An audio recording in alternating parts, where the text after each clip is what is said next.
Hey guys, Cal here with a new video on Marvel's Spider-Man 2.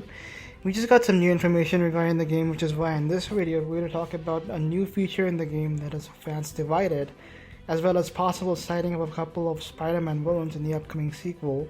So if you're one of those people who are excited to learn about these new details for Spider-Man 2, then definitely make sure to hit that like button and subscribe to the channel to be updated on any important Spider-Man 2 news or content. Let us start by talking about a new feature in the game that some fans were disappointed was not in Spider-Man PS4, as well as Miles Morales, and that is the introduction of fall damage. If Spider-Man jumps off a tall building and hits the ground, should he die? Some fans think no, because he's really strong, and also it just would not be very fun if he could be injured, if he simply just didn't spin a web. Now we've seen this happen in movies like Spider-Man 2 where Peter Parker falls from a tremendous height and survives. Do you think that one of the greatest heroes ever should be able to end his reign by smacking into some random pavement? I mean, that's totally subjective, and Marvel's Spider-Man 2 will allow you to make that choice for yourself. Moreover, Senior Programming Director Doug Sheehan for Marvel's Spider-Man 2 confirmed to IGN that the game will have the option to enable or disable fall damage as well as tweak the swinging mechanics.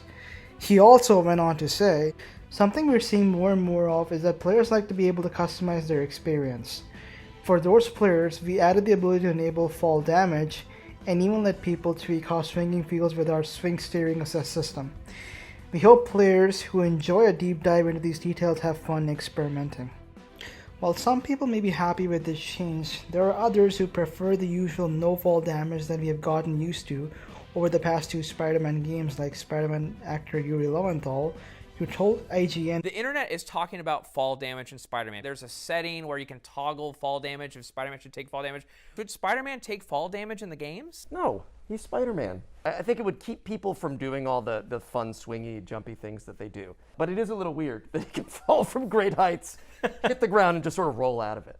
Now moving on to the possible villains, we already know that Kraven and Venom are the two villains that will appear heavily in the game, with the likes of Mysterio confirmed as well in the new trailer, where we can clearly see a mysterious symbol which comic book fans would know is a symbol associated with Mysterio. Moreover, we also see a man dressed in a purple coat, which is also a clear nod to Mysterio's iconic costume as well. But what most people may have missed is that there are two other possible villain sightings in the game that eagle-eyed fans may have noticed in the new trailers, and they are none other than Sandman and Molten Man. Now this is what I call a big score. Funny, thought you had to know how to count before you could keep score. Is that an Oscar with my name on it? Yeah, I was thinking Emmy, but spiders can't be choosers.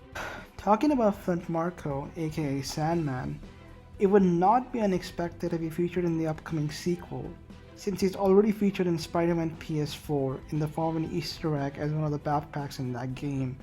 Still not sure if opening this would set the Sandman free, but I'm in no hurry to find out. And if we talk about how exactly he's featured in the new trailer, you might be asking, Cal, I see a guy dressed in a purple coat, but I don't see a guy dressed in a green t-shirt anywhere in the trailer. So how can you say Sandman is in the game?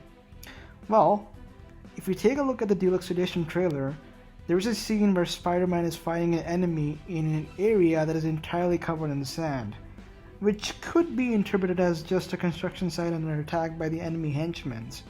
Or maybe, just maybe, it is an indication of something more exciting, like a full-size Sandman boss fight. And the prospect of that makes me very happy. Now talking about this fire symbol that we see in the game, from what I can gather from the trailer, this particular mission has Peter going towards this fire mission titled Where Have You Been?, where the mission requires us to help Chief Clark. Now if I were to guess what this mission or many of his other missions would entail, we would be helping Chief Clark with a lot of arson cases in New York City, which I can tell from this fire symbol, as well as this new enemy henchmen that we see here.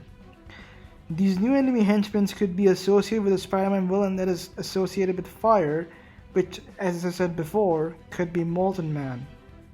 Now if they were to include Molten Man in this game, my only wish would be to tell an original story far different from the comics, like how in Spectacular Spider-Man cartoon, Molten Man was revealed as Alan's brother of Mark Allen instead of Mark Raxton, the original Molten Man in Marvel Comics.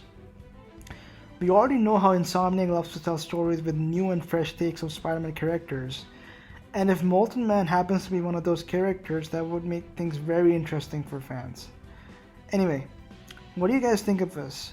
Do let me know your thoughts in the comment section regarding the new feature in the game, as well as the inclusion of these villains in the game as well. Thank you for watching. Goodbye.